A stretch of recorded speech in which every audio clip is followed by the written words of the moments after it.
Hello, thanks for tuning in for Real Talk with Franky Z. We're going to be talking about addiction and recovery today. We got our friend here, Mara and Casey. We're going to be talking a little bit about their experiences and what they've been through. So hang in there and stay tuned. How's it going, Casey? It's going good. You want to tell us a little bit about your story? Well, I started my addiction. I was introduced to the drug that I kind of fell in love with at 9. It was something I was kind of forced into in a weird way. And I used from 9 till about 13, 14. Then I got clean for the first time.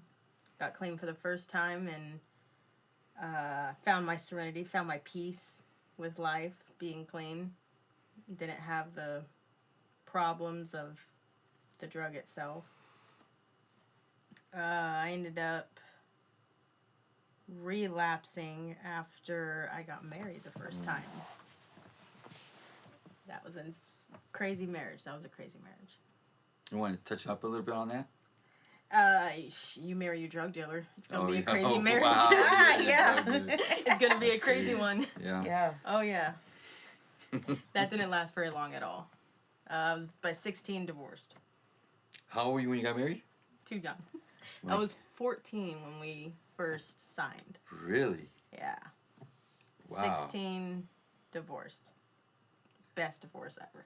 Best divorce. So Smooth. I guess. So smooth. And I ended up relapsing when I got married with him. Go figure.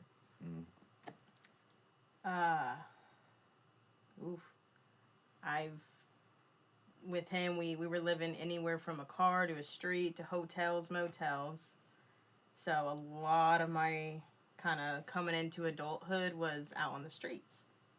And that kind of became my comfort in my home. So even now living in like my own place and what's so like, it's still awkward. It's still odd.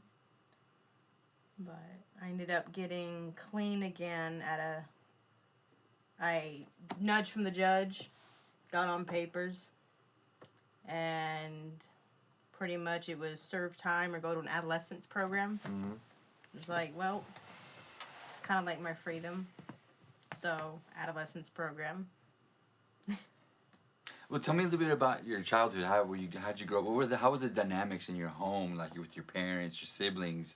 How was it growing up at home? I mean, typical family: mom, dad, sisters. Every family has their nitpicks. Mom, dad would have a little fit. Mom was working 2, 3 jobs. Dad was a cross-country truck driver, so we saw him in and out. In and out. Be gone 6 months, here for a couple weeks. Yeah. Frustrated drunk. Very frustrating drunk. Mom was more into pot, tobacco. So, kind of, I guess some people see it as I was raised in the environment.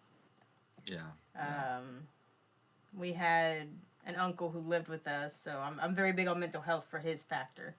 He was a paranoid schizophrenic, so he lived with us on and off a lot. So what prompted you to get married at such an early age, and how were you allowed to do that? Parents' signature said You're yeah. kidding? So there's like, let's just get rid of Casey type of deal? Pretty much. Drugs came first. Straight up, drugs came first in my family's life, so basically I'll put my child there so I can get high. So they use it as a way to use themselves. I was payment. So you were there. Oh my gosh, really? I had no idea. Okay, I've known you for a little while and I never knew that. Yeah, I'm a quiet person. Yeah, you are. I tuck and hide. Wow. Yeah, that's crazy. I was drug payment. Did you know anything about that? No. No. Wow. So continue. I mean, tell me more. I was drug payment, straight up. I was drug payment. My mom wanted to get high. Dad was starting to slow down on the drinking, so he went over trading one drug for another, basically. So he moved on to what Ma was doing, and we all have the same person we went to, and pretty much, hey, we can't afford it, but I have a daughter who's of age. You're kidding me. Casey. Okay. Wow. So I know you. I met you. some time ago, and I met you in the rooms. the 12-step program rooms. And so, what was it You that came to one of my meetings that I was running too. I did? Mhm. I did. So and I know that you recently had a relapse. Yeah. Can you tell us a little bit about what prompted that relapse? What are some of the triggers that caused you or prompted you to actually go back? And how long were you in recovery before that happened? I was in recovery since I was 17 before this relapse. So I wasn't clean Okay. for that time. Okay. But I had recovery time under me. It's something I really had to learn is my recovery time is not my clean time. But my clean time is my recovery time. Can you explain that a little bit? So I could be in and out of the 12-step programs. I can be attending as many meetings as possible, but I may not be clean. But you still I could be using and while sitting in going. that room. Really? I see. I now I'm new to it. I've had I'm 4 months and maybe almost 5 months, almost maybe a couple weeks shy. But I have a lot to learn too, because that part right there about actually attending these 12-step programs and actually using it at the same time as you're attending. That never really crossed my mind that was a possibility. I guess it is, but I never thought of it like that. Like, there's people out there that are still using or attending these 12-step programs. Yeah. That's amazing. I was the addict who, I wouldn't exactly go and speak, but I still wrote my number and gave my number to others who needed to reach out, because I was still a very given person. Even in the midst of my addiction, as rude as I could have been, I was still, anybody could have called me and I would have dropped anything and everything to go help someone out. Wow. May not have been sober doing it, So but I still helped somebody out. What was the triggers? What caused you to do this relapse? And was it your only relapse? It is not my only relapse. isn't. This is my 5th relapse, and this relapse put me through my 7th OD.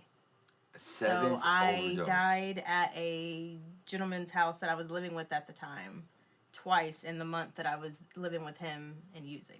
You're kidding! Wow. Oh, I wish. So number 7. The only relapse I knew about was this last one, right? So what prompted you to relapse? What caused you? If you could explain it. Emotional distress. Emotional distress. That's the best way I could put it, is emotional Was distress. it like a relationship? I had gotten kicked out of a sober home that I was trying to get into, and I was couching, and weird like high school rumor went around. People heard a lot, and people kind of pushed me out and pushed me away. And I'm very not cliquey, but I like to hold on to people. Right. That could be my addictive behavior, but could that be codependency? A little bit, but at the same time, I keep you at arm's length just so I can reach you if needed. If needed. Yeah. I got you. Yeah, but I lost a relationship that I was very fond of. So there was a kind of an emotional roller coaster going on. Yeah, but I think, in my perspective, I think that's what kind of pushed me over. My ex-husband, I have 2 kids. I have a 5-year-old little girl, and I have a 3-year-old boy. And my son's father, he was kind of, we're very touch and go. Mm-hmm. Very touch and go. So there's times where we're good, we're friendly, we can be cordial in that, and there's other times we are not so, and we're blocking each other and cussing each other out. So it's very, very touch and go. But yeah, I lost that relationship. I lost the house I was living in. And at the time, we had papers set for me to lose my rights to my child. Mm. So there was a lot going on. And this whole time, of course, you're using, right? Yeah. Wow. This last relapse took me out for 2 months. Which Yeah, for me is a long time. You disappeared off the face of the earth, and I'm over here wondering what happened to her, you know? And suddenly there's someone else took over my meetings, and yeah. How did that feel? Oh, that made me feel so guilty. Guilty? Because coming back, the first day I came back, I was fucked up. I was so messed up. I drove intoxicated. And halfway in the meeting, excuse me, I spoke on that like, I don't even know how I made it to the meeting. I don't know. Wow. I gave my keys to a person I trust, and I was like, I ain't driving. So tell me a little bit about what do you think, or how do you think is going to be different, if anything, this time around? Like, do you feel solid this time about not going back, or because the importance that I know that one of the key things about staying clean is unity. You know, reaching out. Yeah. You know, being an active, you know, member of a 12-step program, and so, do you think that you're solid this time, or what are you gonna do different this time in your recovery that's gonna ensure? I know there's no Yeah. guarantees in There's life, never a right? guarantee. But what is there anything, if anything, is there something that you think is gonna be different this time, or how are you gonna go about it? So far, everything I've done from coming back to the rooms in the first place to today, so far everything I've done differently. You've done everything different this time. Everything. I actually have a sponsor. Mhm. I have that person that's helping me through it all right now. I think I know your sponsor. Yeah. Yeah. Yeah. And I'm actually talking to her every day, like twice a day sometimes. And Even just a simple like, hey, just checking in. and this is stuff that you didn't do before. No, I would get a sponsor, but she was never saved in my phone. Ah. I was that person. I'd say, yeah, I got a sponsor. That's as far as it went, though. So do you think there's hope for people out there? Absolutely. What do you think? What do you think? If you had to tell somebody right now, like if you're gonna reach out to, let's say, your best friend that's out there, what would you tell your friend? How would you tell your friend? And when would you tell your friend? Sooner the better. The sooner the better. Sooner And the what would you better. say? What would you say? I have a weird way going about it. Let's see. So I'm the addict who, if nobody kind of gave me a hard push to the rooms, I probably would not have survived 16th birthday. Just straight like that. I was pushed in the rooms really hard by a very close friend who is still there. And I was messed up. That person brought me in, sat me down, just said, you don't have to talk to nobody. Just sit. Just be here for me. So I didn't think I was there for me. I thought I was there for them. And then it became, oh, dude, I kind of like what I'm hearing, though. And then the curiosity. Well, what more can I find? And I've done that to a few of my friends who are still, some are back out and doing their thing. Some are here in the rooms, but just come support me. Just listen. Just come support me. In a weird, selfish way, but it's all in benefit. Right. And from there, they'll either like it or not. Right. But I do think those who narrow down and listen, I do think there's a strong hope for a better life. Yeah, absolutely. And what about you, Mara? What about you? What's going on with you? Tell me a little bit about your childhood and how you grew up, and Okay. and how do you and what brought you to using drugs and your life now. Okay. Well, I grew up with both of my parents, and I was the oldest, and then my brother and my sister. Great family dynamic. You know, my grandma was an alcoholic. My mom's mom. So my mom was a nurse. So we grew up, drugs were bad, but I didn't know about like the hard drugs. You know, we learned like about weed and we learned about pain pills, but you know, I didn't hear about any other of those hard drugs. And so I grew up, and I was one of the more shy, bigger kids growing up, so I had no friends. And I kind of just like attached myself to the one person who would show me attention no matter where it was, good or bad. So I ended up making this friend when I was about 13, and it was another female, and she kind of like was who I wanted to be. She was, you know, she had a lot of attention from guys, she had a lot of attention from anybody, and so I wanted that. And so I just kind of followed her footsteps, and then we lost in touch, and at 18, I lost my virginity, and I got pregnant. And I had my first kid, and that's when I tried weed. You know, so I tried weed. I was on that for a while. I did pain pills, and my grandma passed away. So I got really, really depressed. And then my dad got caught cheating on my mom, and so he left a picture. And then he became an addict.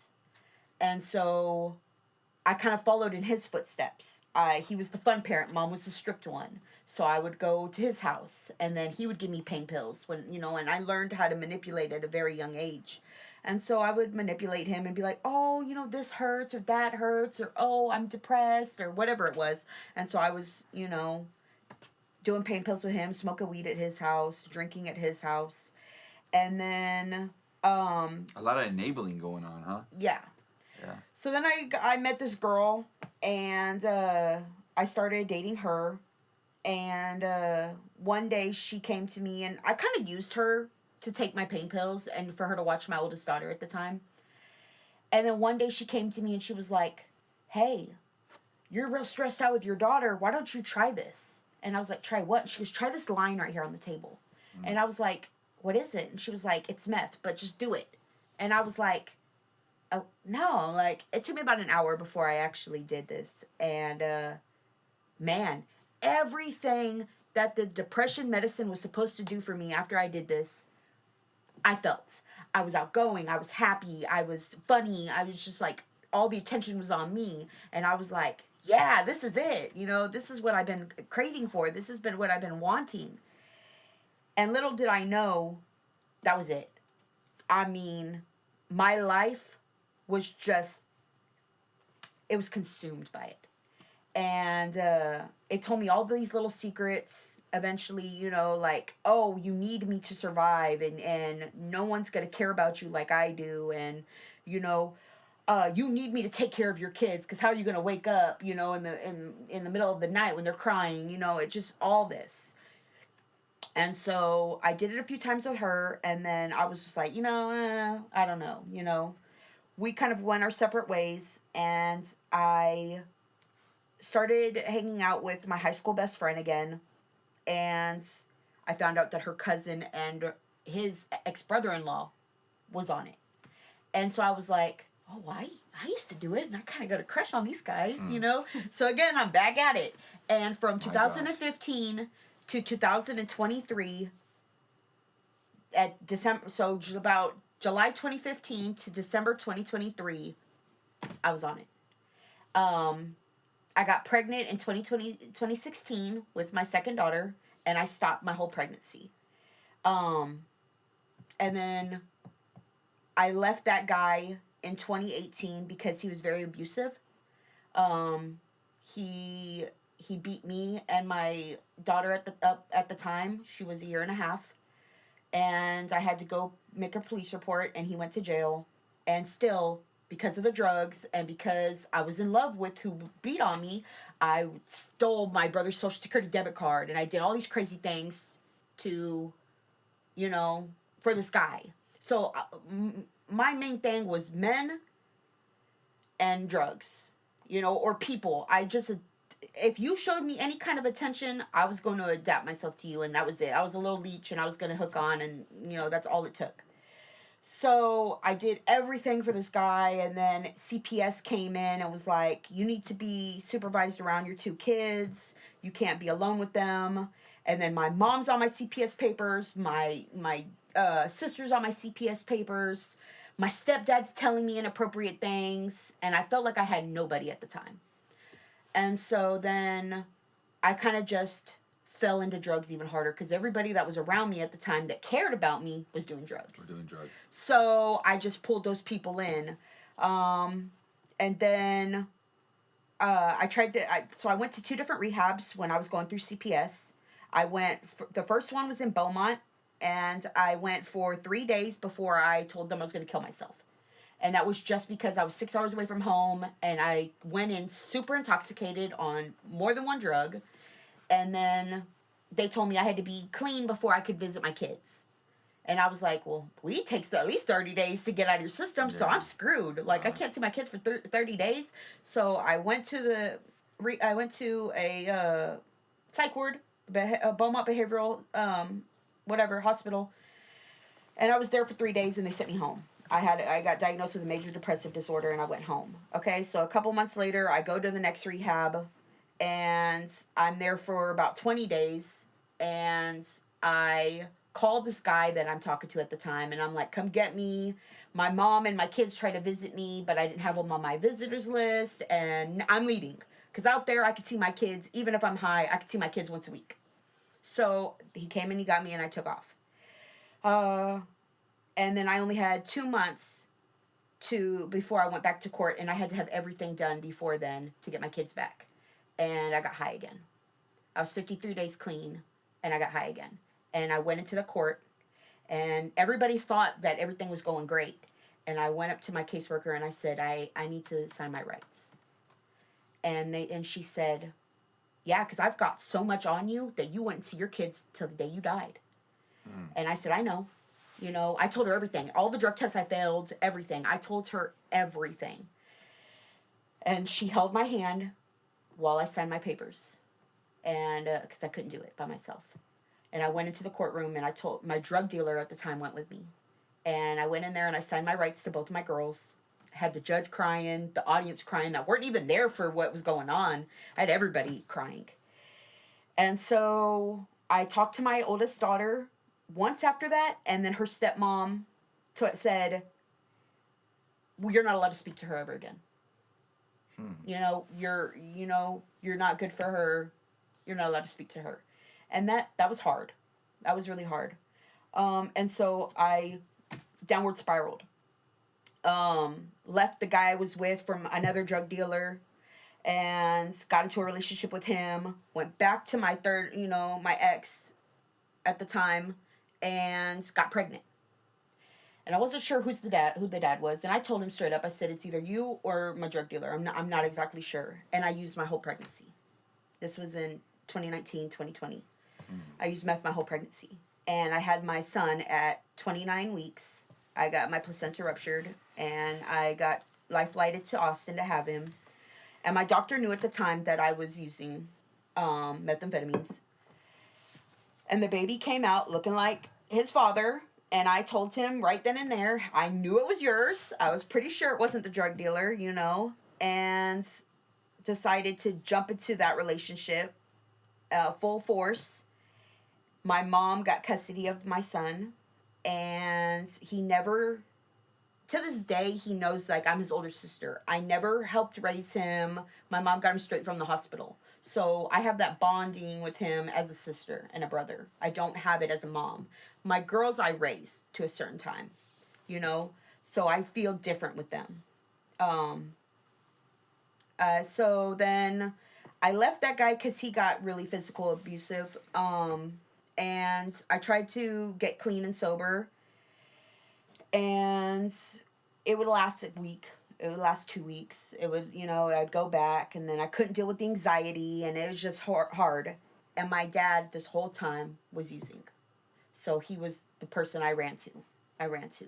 My mom was the one who I should have been running to, you know, but she had my kids, so I use that as an excuse. She's got the kids, I can't go to her. She's got the kids, I can't go to her. And so I was at my dad's one day, and we got into it pretty bad, and he put his hands on me, and I said, screw this. I met this girl online. I took off to her house for 4 days. I'm clean and sober. I'm like, I want something different. And then I was pretty far from home, and I said, you know what? Nah, let me go back to Victoria, because Victoria's where I was doing the most. Right. Is that where you're from? I'm from Hallettsville, a smaller town. But the last few years of my addiction, I was in Victoria. That's my stomping grounds. And so I came back to Victoria. I went to a shelter. I was there for about 4 more days. And I ran into a friend I knew from previous years who was in his active addiction. And I followed him. And this was 2021. So from 2021 until December 2023, I was on the streets. I had the option to go to a rehab from the shelter was going to pay for it. They bought me my birth certificate. They got me my ID. They got me everything I needed.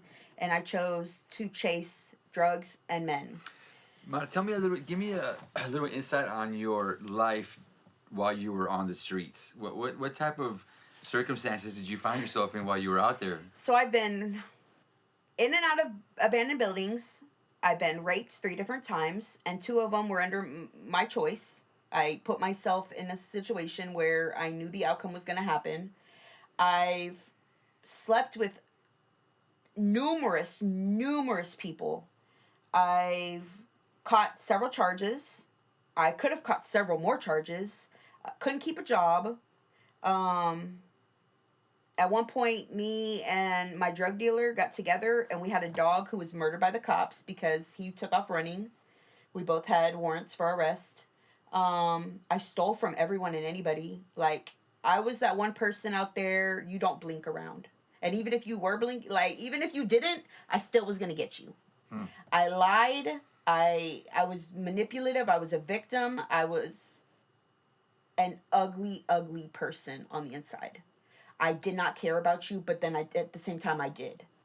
So I would sit there and listen to something that you were going through while sneaking my hand under you, grabbing your wallet, taking out money, putting it back, and then buying drugs and using them with you because I felt bad. Okay. That was me, you know? Yeah, drug addict with a conscience. Yes. So towards the end of my addiction, the guy that I mentioned that I had lost a dog over, we had committed a crime, and I feel really, really bad about it. And I've never really admitted to a few people. But I was caretaking for this lady. And this living situation I was staying out with my guy's best friends, him and his girlfriend's house. And I wouldn't sleep with the guy anymore until he kicked me out. So I quit my job. But right before I quit it, I knew she was going to go out of town for a week. And so I was planning on staying with her in her house for that week. And then going and living at another person's house. Because she was out of town that same week, right? So me and my dude go. And that woman leaves out of town. I go into her house. And that's my plan, right? Next thing I know, he's taking stuff. And I'm like, fuck it. I'm taking stuff. We took over $47,000 worth of merchandise and money out of her house and trashed it and blew it in a month. He ends up getting caught with drugs and some of the prescription pills under her name and goes to jail. And I lost myself. I was in love with this man, and he was still in love with his baby mama, so we were all in this relationship together, and I was using her to take care of me. I knew she would throw some money down on some drugs, and I could take most of it, and she would get just a little bit, and that's how I lived for a couple months. And then one day I told him on the phone that I hope he rots in jail, and from that point until December 2023, I just really lost myself. I didn't care about my well-being. I was raped 2 of the 3 times within those few months. He got arrested in May, and he got out in October, or I believe it was October, or early November, something like that. And so I just really lost myself. The last time I was raped was a couple days before my birthday in September. And I remember it was like the night before my mom came to take me out to eat. And this whole time I never talked to my mom. Like, the only time I called her, it was on my birthday when I was like, where are you going to take me today? Are you going to give me some money? Or lie to her about what I needed so I could get money for drugs or paraphernalia or whatever it was. So she took me, and the whole time I'm crying. The whole time I'm crying with her. I can't tell her what happened, you know. I felt like it was all my fault because at first I was allowing this guy to do what he was doing, and then I passed out because I was on multiple different drugs, and it was just horrible. And so I attached myself to somebody else on the streets, right? Because my guy's in jail, right? And I find out that guy's shooting up. And I'm like, well, I want to do that. Mm-hmm. And quickly I found myself within 2.5 months not just shooting up in my arms and my legs, I started shooting up in my neck. And sharing needles with everyone, not knowing who I was sharing them with, I would just grab one out of the trash and use it. I never really knew how to do it myself. I'd have other people do it for me. And so then I go to court. So this is the end of October, beginning of November. December comes, and I go to court for a couple of the charges I had caught in the previous years. Criminal trespassing, a dope charge, you know, a couple of the breaking into abandoned apartments, a theft from Walmart. The night that my dog got murdered, I had got arrested for the theft at Walmart, and I was in there for a couple hours. I was on the news because my ex had ran. It was just a whole thing. None of my mugshots are pretty. You know, it's horrible. And so, boom, I go to court, and the lawyer tells me, okay, you're going to sign for 3 years deferred probation for this dope charge, and we're going to throw all this other stuff away. We're going to throw away the criminal trespassing. We're going to throw away the theft. We're going to throw away this, And we're even going to get rid of the burglary of a habitation with exploitation of an elderly person. So apparently you robbed an older lady you took care of. And I was like, I don't know what you're talking about. I didn't do that. You know, of course I'm going to lie. Of course. You know, lie. It wasn't me. And so I heard, throw away all this, right? So I'm like, where do I sign? So I signed, boom, probation. I go across the street to probation, and we do an assessment. And they're like, okay, you're going to go to lunch, and then you're going to come back, and we're going to go over your assessment. I said, okay. I walk an hour and a half, go get high. I walk an hour and a half, I come back. And they're like, all right, now we're on this assessment, if you've lied, that's a whole nother charge. And I'm like, uh-oh. Shit. So I'm sitting there, and he's like, all right, you ready? And I'm like, well, wait. And I was like, how about, we need to change this answer right here. And so he's like, okay. So he marks it through, and he writes down what I say. And then another one, he does the same thing. And I was like, let's restart this whole assessment, you know? So I tell the truth, and then he goes over it, and about 30 minutes later, he comes in, he gets me, and he tells me that the assessment says inpatient rehab. And I start crying. And I'm like, I don't need it, but I do. You know? I really do. And so I go home, I'm all upset, and home at this time was a half burnt down house with another drug dealer who I'm shooting up dope with, you know, next to the soup kitchen, who everybody gets high at, you know, so that's home right now, right? And I call my dad, and I go to my dad, and my dad shoots me up for, you know, and we're talking about I have to go to rehab, right? So your dad is shooting you up with drugs. Yeah. Your father. Yes, my father. The first time I called him in November to ask him how to mix up a shot was like that bonding experience your son and your father get when over a football or something. He was like, oh my God, okay. Like, he was so excited teaching me how to do this. Wow. He's probably shot me up maybe 6-7 times. I don't think it was 10. I think it was like 6 or 7. Well, once is yeah. You know, so because like I said, I could never do it myself. I didn't know what I was doing. I mean, I was the one with the flashlight and all the whole 9 yards. You know, like I had no idea what I was doing. That's a perfect example of how disgusting this disease is. Oh yeah. You know what I'm saying? The disease of addiction is. It's just horrible. I mean, it leads parents to do what they're doing, and it's just crazy. Because he knew and at the time I justified that, he knew if it wasn't him, that it was going to be somebody else random who probably would hurt me. And or, so that's what justified the reason. So he would say, he'd rather do it, you know? Yeah. I'm your father. I feel yeah, bad if you know, I do it. or yeah. I felt more comfortable going to him because he was my father, and he's been shooting up for years. Oh yeah. You know, so, you know, So now you're on your way to recovery. Yes. So I'm on my way to recovery, right? So I go see, a week after I get put on probation, I actually meet my real probation officer, and she's like, okay, in a week, we're gonna put you in your first rehab. I said, okay. And she's like, I really don't want you to stay here in Victoria, but that's the only thing that's open right now. You're gonna do a 90-day program here in Victoria, and then we're gonna figure it out. I said, okay. She said, try to stay clean this week, and then even if you pee dirty, when you come in here on the 12th, it's okay. December 12th is my day I was going into rehab. And I said, okay, why? I heard try all right. I tried every which way to get high, okay?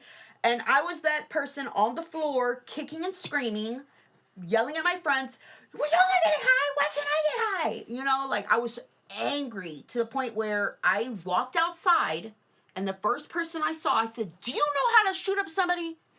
And they're like, yeah. And I'm like, here, do it right here.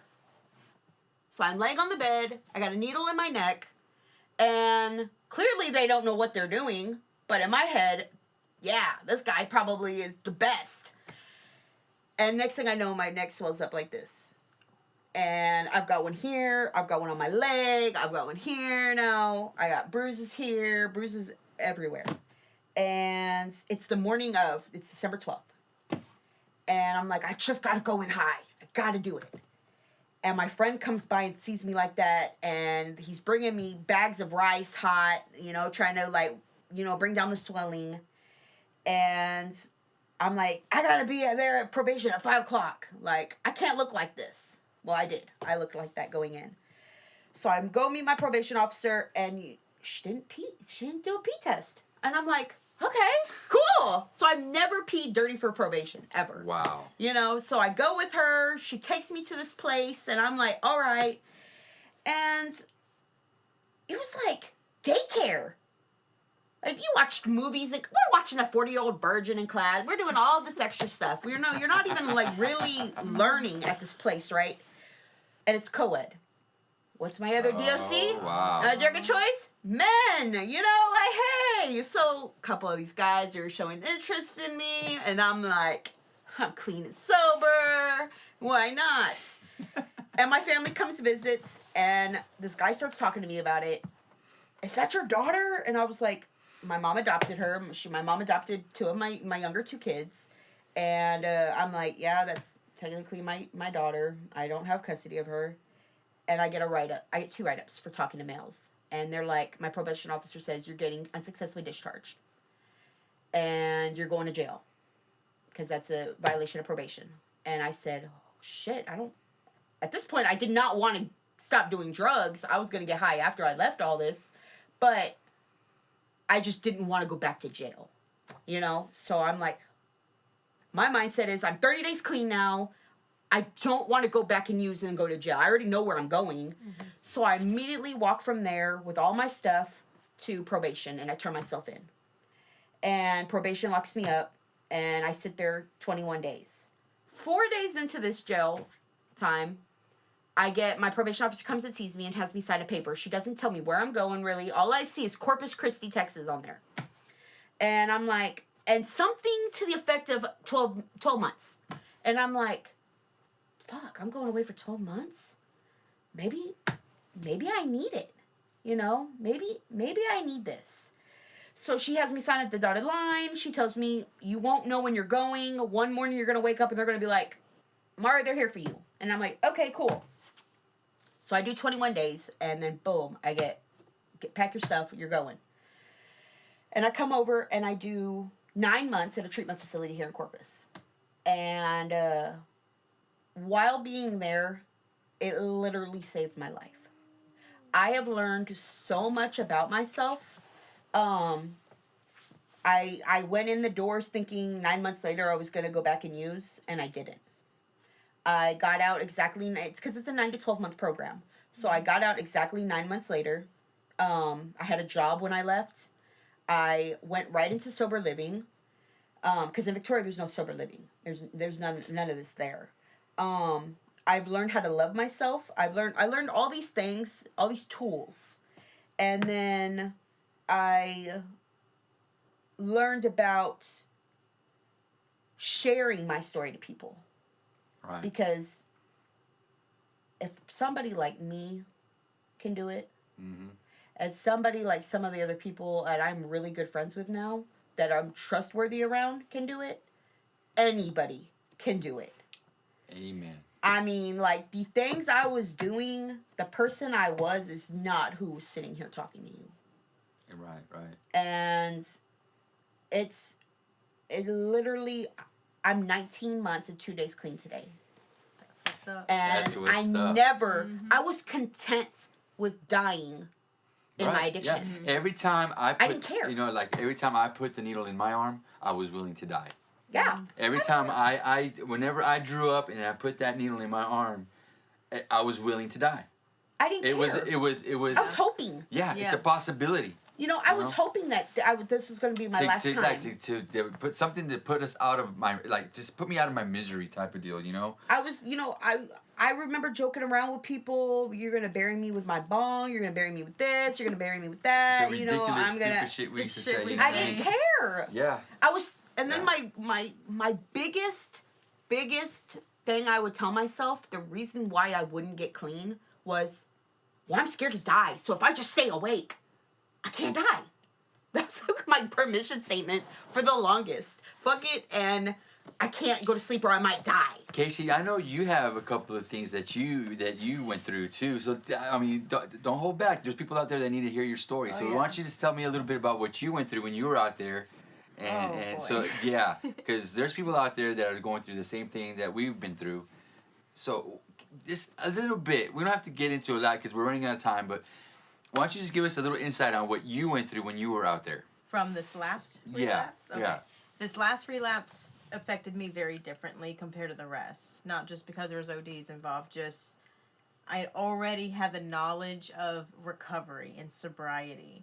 And that shit kind of ruined my high. It does, doesn't It it? screwed up so bad. I would sit there and like people who old timers, people who've been around for a long time, like they might as well have triple digits at this point.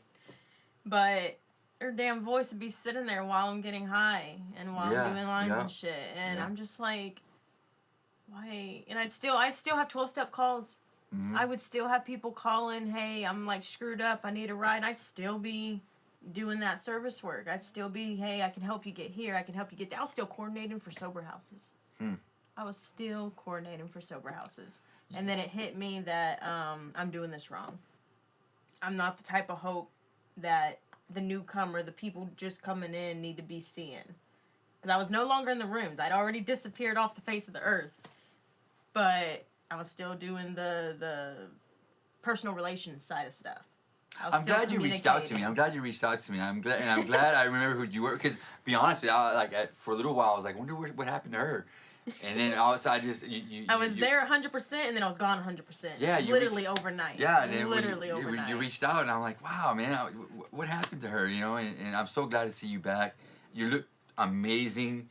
I feel a lot better today than I did, like, a week ago detoxing. Because that... You're doing great. I'm so proud. I'm proud of both of you guys. You guys are an inspiration. You guys are hard workers, and you guys kick ass, man.